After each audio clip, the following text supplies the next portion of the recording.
my name is Antje Fiedler and I'm an associate editor of the Journal of Small Business Management. I have the great pleasure to talk with Professors Jon Carr and Jeffrey Pollack about their research on how the hybrid entrepreneurship process can create conflict between wage employment and venture launch roles over time. Their research had been conducted by them together with their colleagues, Professors David Marshall, Timothy Michaelis, and Louis Sheats. Jon is the Jenkins Distinguished Professor of Entrepreneurship in the Department of Management, Innovation, Entrepreneurship at North Carolina State University. Jeff Pollack is a Professor of Entrepreneurship in the NC State Pohl College of Management. Their paper, The Role of Work to Venture Role Conflict on Hybrid Entrepreneurs' Transition into Entrepreneurship, has been published July 2022 in the Journal of Small Business Management. Jon and Jeffrey, to start with, can you please tell us where the idea for the paper came from? Sure. Thanks for your time, and we appreciate you being willing to learn a little bit more about the project, and we're excited to tell you about it. So, this was all Jon's idea. He and I first started talking about this paper, what must have been probably 2005, 2015, 2016, maybe. And he said, we really need to study this process of, hybrid entrepreneurs and what that looks like. And so, this was all Jon's idea. And, I was happy to help with, data collection and collaborating with some local folks here at the NC State Entrepreneurship Clinic. But this was all Jon's idea. Well, like I said, it was been inspired by a number of different things. I guess one of the great ways to kind of begin that story is that I had done some work in organizational behavior around work-family conflict, and basically how your family, some of the family things that you're responsible for in a role kind of sometimes bleed into your work roles. And you can see this oftentimes in people's lives, challenges maybe with their child care or elder care, or perhaps they've got some sort of illness themselves. So there's always these different roles that we occupy, and when that interface is there, it becomes kind of a conflicting, situation for you that can, really kind of keep you from being satisfied or productive in just a regular wage role. And so in my conversations with Jeff and others, it seemed to us that this idea of a hybrid entrepreneur, and that's somebody who has this same kind of sort of role conflict between trying to do the things you do at work while you're also trying to start a company, via the startup process. And we thought that the theoretical mechanisms were, sort of analogous to that. And so it was worth exploring this work venture conflict in this hybrid context. And so that was what was the sort of the inspiration behind this. Fascinating. I think everyone can relate to those pressures from family and work. In terms of theory, what would you say are the most interesting takeaways for our academic colleagues? There's a lot of, I guess, what my opinion of this would be that it's important that we realize that most people, most entrepreneurs don't just simply launch a company. I mean, they don't just drop whatever they're doing and run off and create some sort of startup. It's almost always a sort of a transitional process as they slowly start to put themselves in a position to have a startup of their own. And so I think that's one of the key things. There were two key things I think that were real contributions that we had with this. One of them was this idea of a work venture conflict measure, which was something that wasn't out there, so this is something that people can use to study other dynamics associated with this transition process. And I think Jeff would agree with me. Another real contribution to this was the methodological approach that was used, which allowed us to capture this in what's called the longitudinal data frame, so that this kind of technique itself is going to be something that's much more powerful when we're trying to go beyond just cross-sectional research and try to focus on doing longitudinal process-oriented research, which is kind of what entrepreneurship is kind of moving towards. Yeah, I really want to echo what Jon mentioned about entrepreneurship. most researchers these days study people who are already entrepreneurs, which makes sense. You want to study entrepreneurship, we study entrepreneurs. However, there was a point in time where that person was not an entrepreneur, and then now they are an entrepreneur. And so there's this point in time where John said, and this is the key word, there's a transition. Someone is not an entrepreneur, and then they become an entrepreneur. And usually it is the case that they're working some sort of wage employment while they're making this happen. And the idea that we need to study that is something that is really crucial here. And again, like John said, you have to do that longitudinally. You can't study it at one point in time, or even a couple points in time. You really need to get in to the entrepreneurship psychology that's happening as it occurs. And you won't even in a study that lasts like ours did 26 weeks, you won't capture that actual transition, but you'll capture what is happening as people are drawn to or pushed away from the startup decision. Very interesting. So the final question would really, how would your research inform managers, entrepreneurs, or policymakers? So something that we've been thinking a lot about lately is what enables these entrepreneurs to make a decision to pursue the startup. Whether they're students or whether they're just graduates and they're working in a job and they're trying to decide whether they want to work sort of full-time for wage employment, whether they want to go down this route. And the key thing that this particular study did is raise the question of, when these people are spending more effort and more time doing their startup, that takes time away from the other things that they are doing.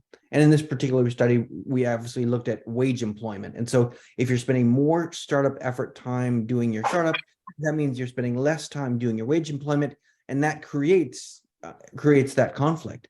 And that conflict can create issues with regards to your wage employment. Like, you may become less satisfied and you may be more inclined to turn over, or you may go the other direction and be like, all right, it's not, the opportunity cost is such that I'm not going to pursue this. And so for me, when we're thinking about managers and practitioners, for me, it's the notion that we want to find a way to identify those individuals who have startup aspirations or have side hustle aspirations, and create a scenario potentially for them. And this isn't the right fit for all organizations, but to the degree that you can create an opportunity for them to both pursue their startup and spend effort on their startup while also engaging wage employment, you can decrease the conflict that those individuals experience. And that has good implications for those individuals because they can pursue their startup while also engaging in their wage employment, which creates a scenario where this organization, if they put pressure on this person to work harder or work more, there will be conflict, and that person will be sort of driven away towards higher turnover intentions. But if you can keep them at the organization, because you've already trained them, you've sort of developed them, you've hired them, there's a cost to letting them go. If you can decrease the conflict that they feel, you may enable them to find a situation where they're very happy doing wage employment and also doing their startup with reduced conflict. Yeah, I guess one of the things, because you can look at this from like two different sides, and Jeff mentioned one of those sides. While the conflict conversation is important, he's also sort of raised this idea of kind of a balance that can help sort of satisfy these two different role requirements. What's interesting to me is that probably not surprisingly, employees that pursue a startup path while they're in a wage employment role, a lot of times these are some of the top performers for a company. Mm-hmm. And so the really interesting question, I think, down the road would be about the idea of these are valuable employees that they don't want to lose. And so this gets to Jeff's point about the conflict side of things. It'd be interesting to see how companies kind of come up with creative programs internally to help sort of manage and support this maybe in some respects, while allowing their employees to sort of fully stretch what they do. Because this kind of idea of being able to manage uncertainty and manage and be creative in unusual environments, these are sort of skills and capabilities that are very valuable to companies. So in some ways, you could also look at it from their point of view. Maybe there's some ways in which this can be managed from a policy standpoint.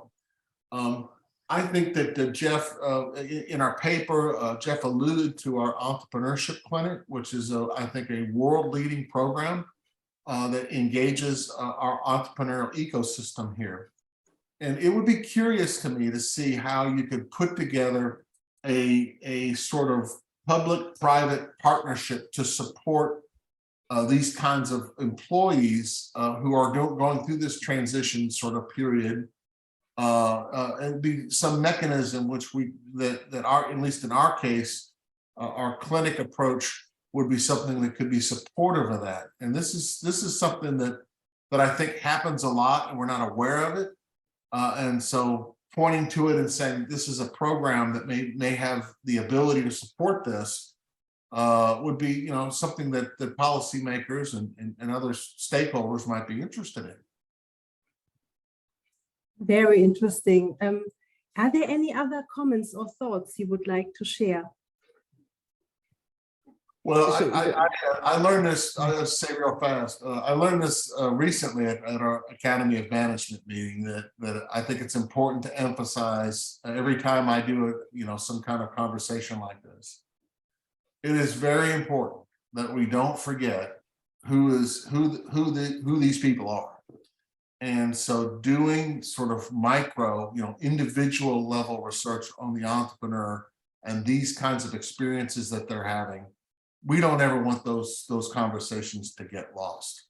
And so to me, I think it's one of the great, things that we've tried to do here at NC State is to continue to focus our attention on the sort of the psychology and cognitive sides of what entrepreneurs are doing and feeling and thinking, and how that can help them or sometimes hurt them as they try to go through their startup journey. Yeah, totally agree. One thing that I think makes sense to think about is for these individuals, like Jon mentioned, there's a psychological process that they go through. And again, I agree with Jon. These individuals who have wage employment and who are also doing a side hustle or startup are top performers in many cases. And so you want to keep them engaged. And one way to do that is to think about the individual hybrid entrepreneur has a relationship, not unlike a romantic relationship with their job. So I am in a relationship that I'm committed to with this job, but I also have some interest in this thing over here. And, Carol Ruspold, who was a researcher at Chapel Hill for many years, she has this investment model of commitment. And there are three things that really predict commitment to a relationship. One would be satisfaction, how satisfied you are. The other would be how much investment you have in that. And the other would be perception of alternatives. And so if you're a policymaker and you're trying to set up a situation where these top performers can both do their wage employment and also their startup, you can think, if you're satisfied and there's no conflict. So I'm a policymaker or an employer, I create a situation where this person can do this for 1 day a week.